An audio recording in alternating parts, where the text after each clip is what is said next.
The town of Briarwood slept under a gray, heavy sky. Rain fell steadily, tapping on cobblestone streets and pooling along the edges of quiet sidewalks.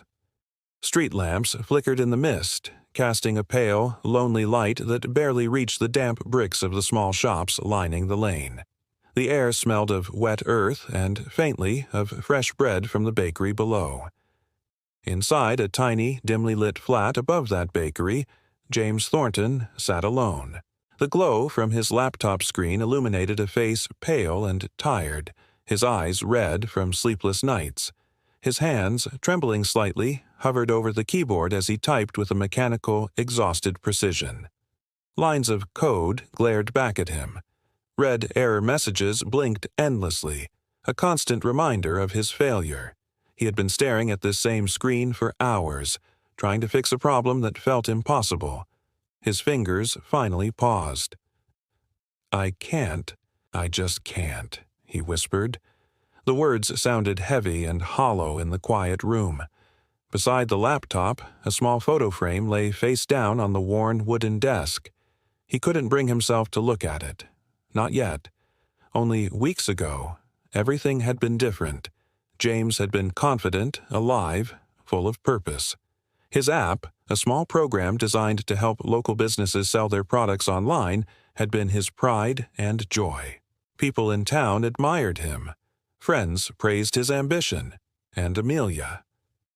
Amelia had been so proud. Her smile could light up any room. He remembered her telling everyone, "James is going to change the world." Now, that world was gone. The app had been hacked. Customer data was stolen. His reputation, once so bright, was shattered. The investors who had believed in him pulled out. The small shops that had trusted him now only wanted refunds and excuses he didn't have. He rubbed his face with both hands, the stubble scratching against his palms. He felt empty, broken, like the person he used to be had been completely erased. Just then, his phone buzzed softly on the desk. A message. It was from Amelia. His heart sank before he even read the words. "I'm sorry, James. I can't keep watching you destroy yourself." The words hit him harder than the news of the hack. She was gone. She had left.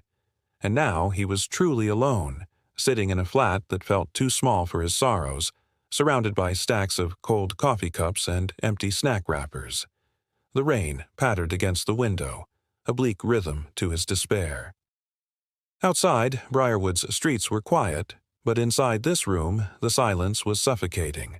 He leaned back in his chair and stared at the ceiling. "Everything is gone."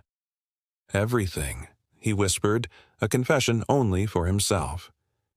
He thought about calling a friend, maybe Oliver, who had once offered him a job, but his pride held him back. He didn't want their pity. He just wanted to disappear. He turned back to the laptop and opened another file, hoping for a miracle. The cursor blinked steadily, like a weak heartbeat he no longer felt inside his own chest. Hours passed. The small flat grew cold, smelling of wet clothes, stale tea, and burnt coffee. The clock on the wall ticked relentlessly toward 3 in the morning. Leaning back, the old chair creaked under the weight of his exhaustion, the weight of months of failure pressing down on him.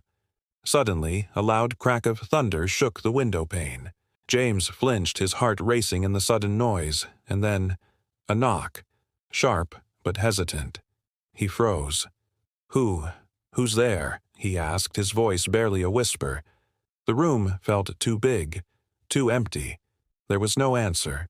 Then another knock, louder this time.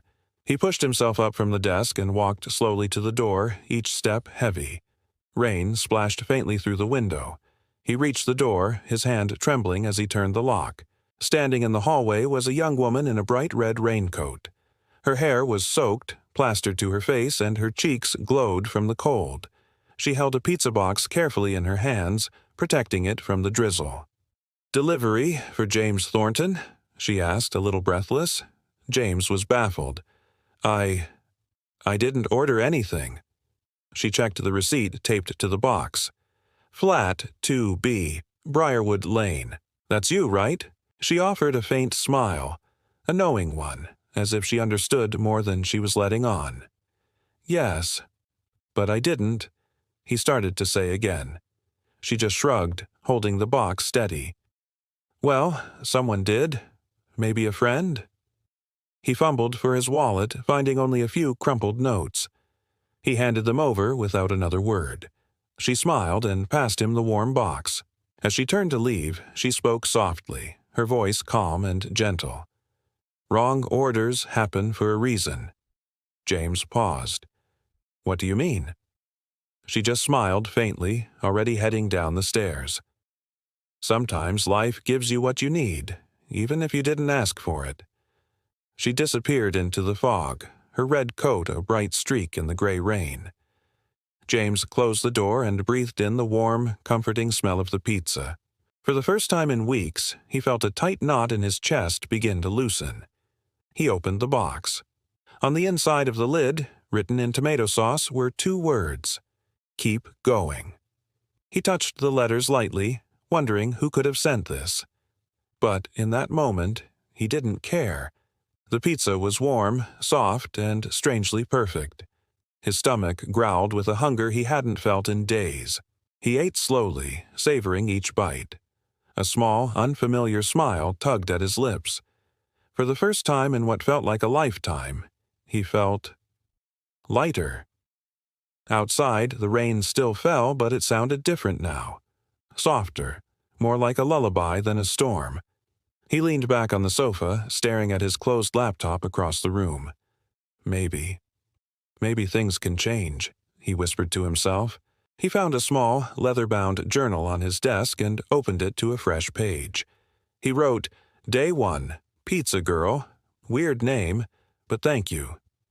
Even writing those few words felt like an act of hope, a tiny but real spark. He turned off the lamp and lay down, pulling a blanket around him. The flat was quiet, except for the soft patter of the rain and the distant hum of the city. He thought about the delivery girl's words. Wrong orders happen for a reason. They echoed in his mind like a gentle promise. As the first signs of dawn broke through the clouds, a faint line of light stretched across the horizon, painting the wet streets in gold. Downstairs, the bakery ovens began to warm the morning air, and the smell of fresh bread mingled with the rain. Life, stubborn and patient, was beginning again. In his sleep, James smiled. Something inside him had shifted. A small spark of life, long buried under failure and heartbreak, had started to glow again. Sometimes, life sends us something unexpected, something small, something that reminds us we are not completely alone. And on this quiet morning in Briarwood, a new story had just begun. The storm was finally over. Soft morning light filtered through the curtains, catching the tiny droplets on the windowpane and making them sparkle like diamonds. I woke up on the sofa, my neck stiff, but I was alive. An empty pizza box sat on the coffee table, a relic from the night before. My eyes traced the faint, almost ghostly words written in what looked like tomato sauce. Keep going. The letters seemed to glow. I ran my thumb over them, a strange warmth spreading through me. The kettle whistled, its sharp sound slicing through the morning quiet. Steam curled upward, dancing in the air. For the first time in what felt like forever, the smell of freshly baked bread from the bakery downstairs actually made me smile. Who was she? The question whispered through my mind, a quiet murmur to the memory of the pizza girl. Who are you? Outside, Briarwood was waking up. Buses rumbled down the street. Kids splashed through puddles left by the storm, and shop signs flipped from closed to open. I found myself at the corner shop, buying milk. Mrs. Patel, ever observant, looked at me over her spectacles. "Rough night, love?" she asked kindly. I managed a genuine smile. Better than the last one. On my way back, I passed the pizza shop. The logo on the sign was the same as the one on the box. Curiosity, a feeling I hadn't experienced in months, pulled me inside. The shop was empty except for a guy wiping down the counter. "Morning, mate. What can I get you?" he asked, not looking up. I had a delivery last night," I began. A girl, she had a red coat. It was pretty late. Does she work here? He finally looked up and frowned. No girls on shift after 10, mate. We close early. I forced a laugh, the sound hollow in the small shop. Right. Must be a mistake. Stepping back outside, a light drizzle had started again. I walked home slowly, my thoughts a jumbled mess. Back in my flat, I stared at the box again. Keep going. The words felt less like a random act of kindness and more like a message meant only for me. Why? Then a knock on the door. The same gentle rhythm as the night before. 3 soft taps. My breath caught in my throat. I froze, my heart pounding. Slowly, I turned the handle and pulled the door open. There she was. Red coat, hair damp from the rain, her eyes calm and steady. She offered a small, knowing smile. Delivery for James Thornton? I half laughed, half choked on the words. I didn't order anything. She tilted her head, her smile widening just a little. Maybe you did. Without knowing, she held out a fresh pizza box. Warmth seeped through the cardboard into my hands. I couldn't stop smiling. Come in, I said, stepping aside. At least share it. We sat on the floor, the pizza steaming between us. The silence wasn't awkward, it was comfortable. And then the words just started pouring out of me. I told her everything, about the app I'd built from scratch, the hack that wiped it all out, the investors who vanished, the friends who stopped calling. She just listened, her soft eyes never leaving my face. There was no judgment, no pity, just a quiet, steady presence. When I finally ran out of words, she spoke softly. Sometimes things break because people forget to rest. I let out a light laugh. You talk like you've fixed broken things before. She shrugged, a playful glint in her eyes. Maybe I just deliver hope with pizza boxes. We both laughed then, a real, warm laughter that filled the small flat. Outside, the rain picked up, its rhythm a perfect harmony to our own. Time seemed to melt away. Before I knew it, she was checking her watch. I should go. I scrambled to my feet as she stood. Wait, what's your name? She paused at the door, turning back to me. Ella. She handed me the receipt from the pizza. Just in case you forget the good pizza place. I looked down at it. There was no phone number, only 2 words written in neat handwriting. Keep believing. Hope doesn't knock twice, unless it wears a red coat. The next morning, Briarwood was shining under a brilliant sun. I walked with a lighter step, a feeling I'd almost forgotten. Passing the pizza shop, I noticed a sign. Back at noon. I just smiled. That evening, I sat down at my desk and opened my laptop. My fingers found the keyboard, and for the first time in a long time, the code started to flow. Suddenly, another soft knock on the door. I froze, then a knowing smile spread across my face. I opened it, but no one was there. Then I saw it. An envelope on the floor, my name written in crisp blue ink. I tore it open. Inside, a note. Some codes are meant to be rewritten. E. I whispered her name to the empty room. Ella. Just then, a red scooter zipped past my window. Was that her? Maybe. I pinned the note to the wall beside my laptop and started typing again, a new energy coursing through me. Sometimes a stranger can restart your whole code of life. In the days that followed, everything began to change. I started jogging in the mornings, eating proper meals, and bit by bit, I rebuilt my project. One evening, as I was working, a notification pinged on my phone, an order confirmation. Pizza Deluxe, 2B Briarwood Lane. She's back. I grinned, my heart doing a little flip. A few minutes later, the familiar soft knock echoed through the flat. I swung the door open. There she was, holding a pizza box, that same calm smile on her face. Delivery for James Thornton, she said, her eyes twinkling. I laughed. You really don't stop, do you? She shook her head. Not until people start smiling again. This time, laughter filled the flat as we shared a slice. She came to deliver more than food. She delivered hope. And somewhere between the raindrops and the smell of pizza, love quietly began to grow. Sometimes change begins so softly, you don't even notice it at first. For months, my mind had been a storm, a chaotic mess of code and regret. But that morning, it felt steady. The air smelled like rain and baked bread, and for the first time in a long time, the world felt alive again. Pinned to my wall was a small note. Some codes are meant to be rewritten, E. I read it, and a small smile found its way to my face. I even burned the toast for breakfast, but instead of frustration, I just laughed. A real, genuine laugh. It felt foreign, but good. I used to avoid everyone, hiding inside the four walls of my flat.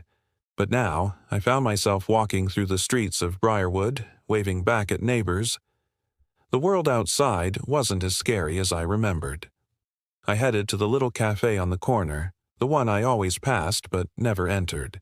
The bell jingled as I walked in, and I was hit with the warm chatter, the steam of coffee, and the smell of cinnamon. I set up my laptop by the window, ready to start over, ready to rebuild my app from scratch. The cursor blinked on the blank screen like a steady heartbeat, each line of code a step closer to hope. Just as I was getting into the flow, the bell jingled again. I glanced up and saw a familiar red coat. It was her, Ella. But this time, there was no rain, no late-night delivery. Just her, standing in the daylight holding a pizza box and smiling that soft smile of hers. "Ella," I said, completely surprised. She laughed. "Didn't expect to see me in daylight, did you?" I chuckled. "No. I was starting to think you only appear in the rain." She walked over and sat across from me. "Rain's my favorite," she said, her voice gentle. "But sunlight has its moments, too." We sat there for a moment, in a comfortable silence, just sipping our coffee. "I never thanked you," I said softly, my voice barely above a whisper. "For that night. Or the others." She just shrugged, her eyes kind. "You don't have to. Sometimes people just need to be seen." I didn't know what it was about her, but every time she was near, the noise in my mind just faded. Old Mrs. Weller, the cafe owner, leaned over the counter with a knowing smile. "You two make a cute pair." We both laughed awkwardly, and I saw a slight blush on Ella's cheeks. "We're just friends," she said. "Yeah," I agreed, "just friends." But my eyes, I knew, were saying something entirely different. Later that evening, we walked down Briarwood Lane as the streetlights flickered to life. The air was cool and gentle. "So, your app?" Ella asked, her head tilted with curiosity. "What's it about?" I took a breath. "It connects people who feel stuck, like me. A place to share stories, not just likes." She nodded thoughtfully. "That sounds like something the world needs." I looked at her, a genuine smile spreading across my face. "Funny, that's what you do. You connect people, too." She laughed softly. "Only one person so far." I stopped walking and turned to her, a playful grin on my face. "Then, I'm lucky." We stood there under a flickering lamppost, a warm, quiet moment just for us. She looked away shyly. "Come on, Mr. Lucky. Let's walk before it rains again." The days that followed were a montage of small, beautiful changes. Walking through the park, sharing pizza on my apartment floor, laughing over burnt coffee, and late-night talks about our biggest dreams and deepest fears. We didn't even realize how close we were getting. One night, I was working late, lost in a sea of code when my phone lit up. "Still awake, genius?" It was from Ella. I smiled, typing back, "Barely. Saving the world one line at a time." Her reply came instantly. "Don't save the world. Just don't lose yourself again." That message, it hit something deep inside me. Sometimes love doesn't crash in like thunder. It arrives like sunlight through curtains, gently, quietly. The next morning, I was jogging by the river, feeling healthier and happier than I had in years. And there she was, waiting for me on the bridge, a flash of red against the morning light. "Do you ever think about before?" she asked softly as we watched the ducks below. "The time you lost everything?" I nodded. "Every day, but it doesn't hurt like before." She smiled that gentle smile. "That means you're healing." I looked away, my voice quiet. "Maybe because someone delivered hope to my door." She laughed, a sound like wind chimes. "Hope comes cheap with extra cheese." And in that moment, as the wind blew her hair across my face, time stood still. There it was again, that quiet pulse between us. Not loud, not dramatic, just real. That night the rain tapped against my window pane, a familiar, comforting rhythm. I was working, but my mind was calm. Then a knock on the door. I smiled to myself. Right on time. I opened it to find Ella holding a pizza and 2 drinks. "Midnight fuel," she said with a grin. "You really like feeding me, don't you?" I teased. She shrugged. "You look less broken when you eat." We sat on the floor, the lights dimmed, just like that first night. The rain outside was our soundtrack. "Ella," I started, my voice soft. "Why do you keep showing up?" She hesitated, her gaze dropping for a second. "Because you remind me of someone I lost once, someone who forgot how to keep going." Her voice trembled slightly, and a heavy silence filled the room. I wanted to ask more, but some things don't need words. The days turned into a blur of rain, coffee, and laughter. We were inseparable. Then came the moment of truth. I ran the final test on my app. My breath caught in my throat as I watched the screen. "It works!" I yelled, jumping up from my chair. "It actually works!" Ella laughed and clapped, her eyes shining with pride. "See? Told you the world needed it." I turned to her, my heart full. "I needed you more," I said, the words tumbling out before I could stop them. "I mean it. You brought me back." She froze, a deep blush coloring her cheeks. "James." She looked down, then met my eyes with a sad smile. "And one day you'll have to stand without me." I frowned, confused. "What does that mean?" But she just smiled and changed the subject. "Nothing. Now show me how this app works. Love doesn't always come with fireworks and grand declarations. Sometimes it arrives wrapped in quiet care, in shared pizzas on a rainy night, in a simple text message that says, 'Proud of you.'" Later that night, I was alone again, staring at my phone. I'd replied to her, "Couldn't have done it without you." But the screen remained blank. No reply. Outside, the rain intensified and a soft rumble of thunder rolled in the distance. And somewhere in that rain, something was changing. Not breaking, just turning. I didn't know it yet, but those small changes were turning into something bigger, something I couldn't stop even if I tried. The rain had returned to Briarwood. It fell soft and steady, tapping on rooftops like a slow, familiar heartbeat. I sat by the window, watching the droplets race each other down the glass pane. My laptop glowed faintly on the table beside me, a small island of light in the dim room. On the screen, my app was almost finished. Reconnect. It was colorful, alive, and it worked smoothly. I whispered the words to myself, a quiet wave of pride washing over me. Built again from nothing. My eyes drifted to a small note taped to the wall. "Some codes are meant to be rewritten. E." I traced the letter with my finger, a smile touching my lips. Just then, a soft knock came from the door. 3 gentle taps, a rhythm I was starting to recognize. I grinned as I opened it. "Delivery girls here again, huh?" Ella stood there, drenched but smiling. "Not a delivery tonight," she said, her voice like a melody against the rain. "Just thought I'd check on my favorite project."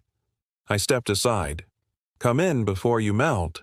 She laughed, a sound that instantly made the room feel warmer as she stepped inside and wiped the rain from her hair. Droplets glistened on her eyelashes like tiny stars.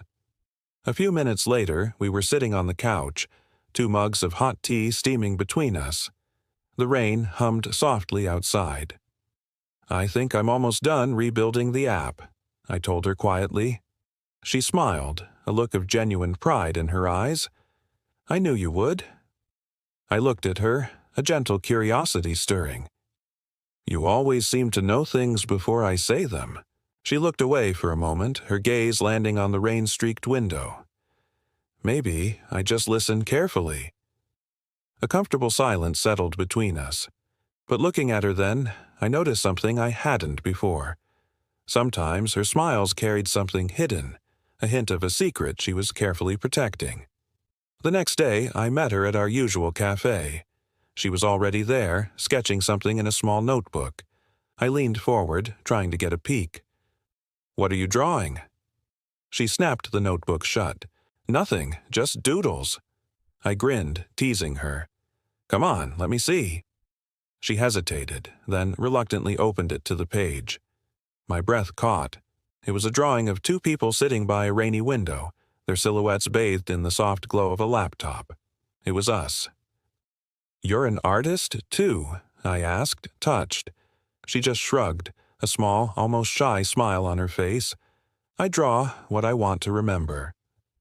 She said it softly, but her eyes told a deeper story, one of holding on to memories before they could fade away. The days that followed felt like borrowed time, beautiful, fragile, and fleeting.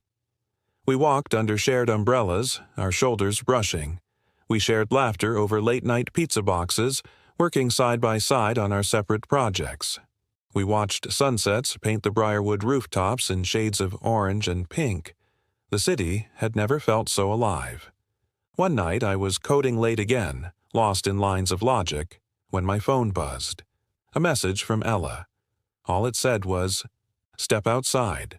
I opened my front door to find her standing under the warm glow of the streetlight, holding a small box. "No pizza tonight," she said with that mysterious smile of hers. "Just something else." She handed it to me. I opened it carefully. Inside, resting on a bed of soft cotton, was a tiny silver key on a simple string. I looked at her, confused but smiling. "What's this for?" Her smile softened. "For your new beginnings." I laughed gently. "You and your mysterious gifts."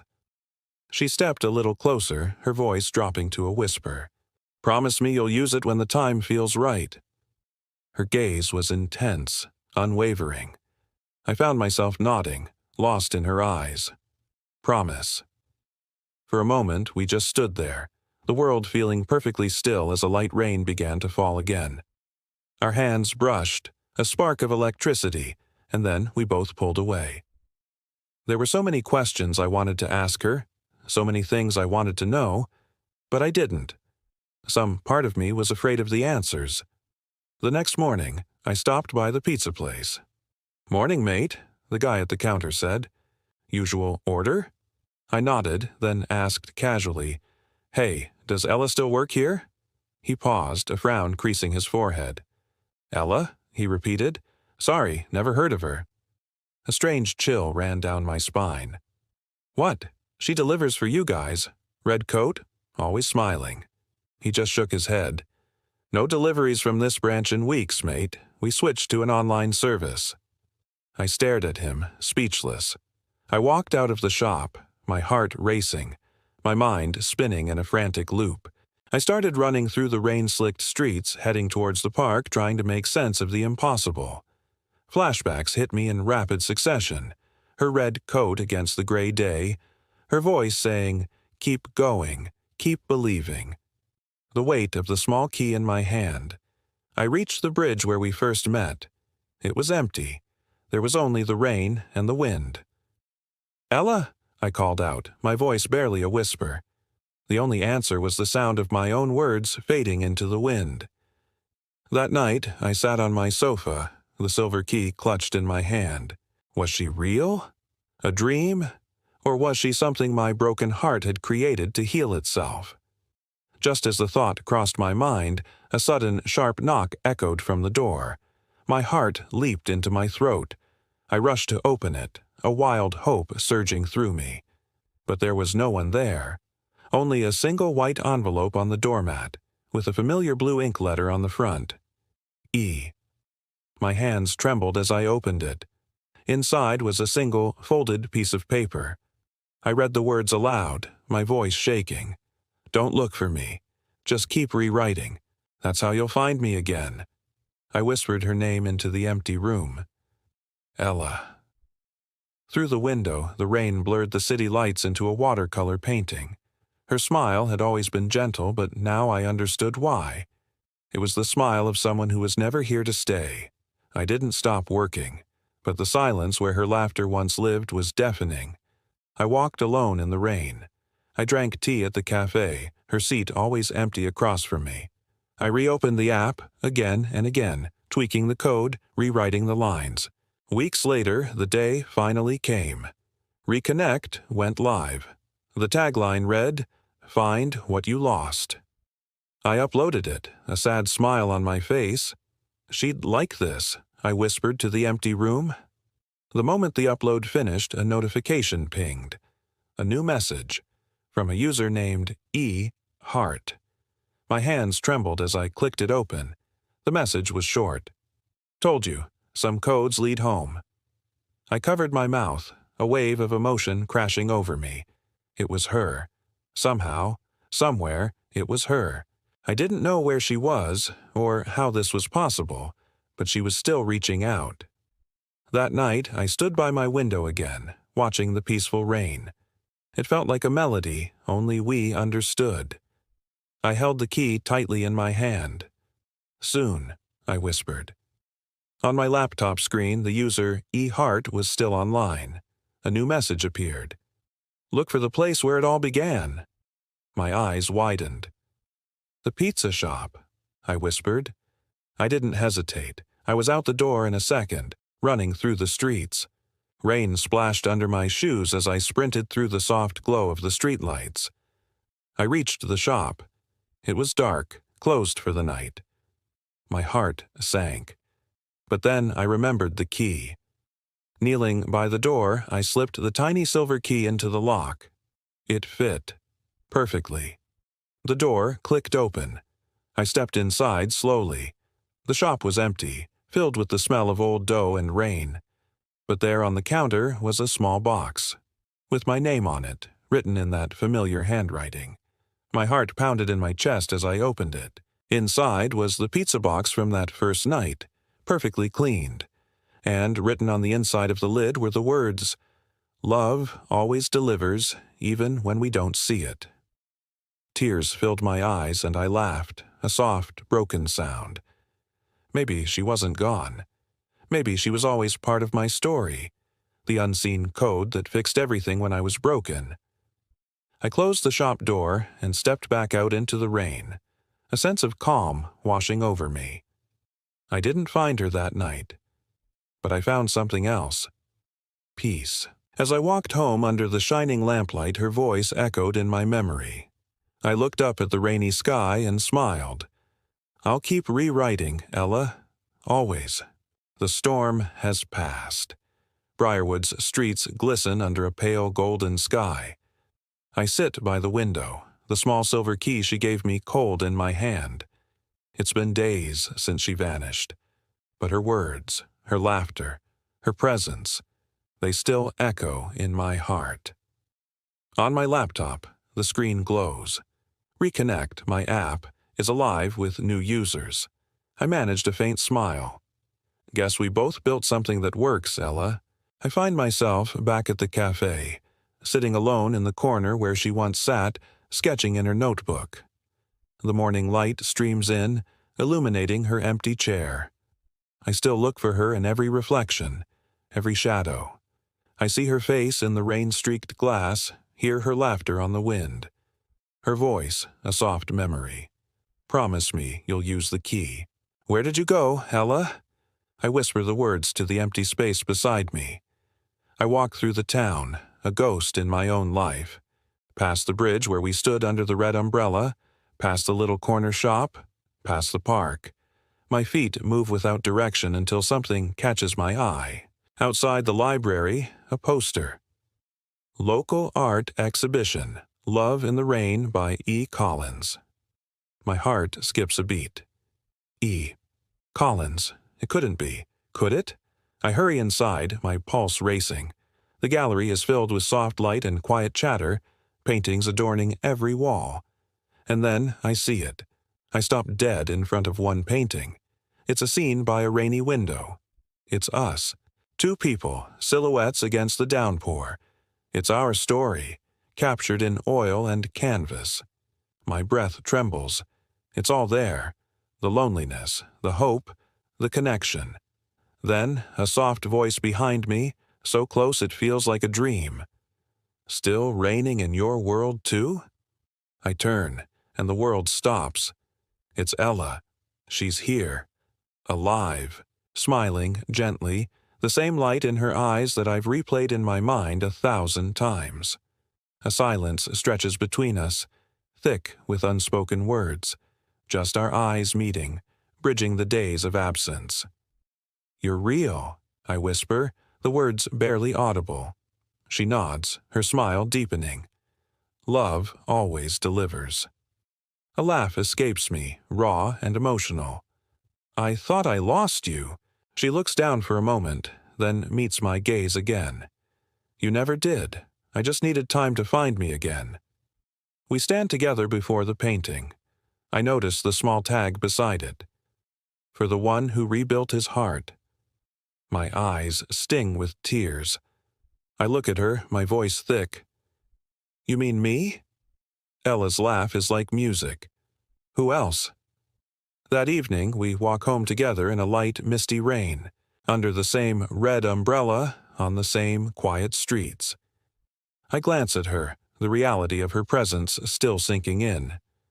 "You kept it," she nods. "It found me when I was lost, like you did." We stop on the bridge, the rain falling softly around us, cocooning us from the world.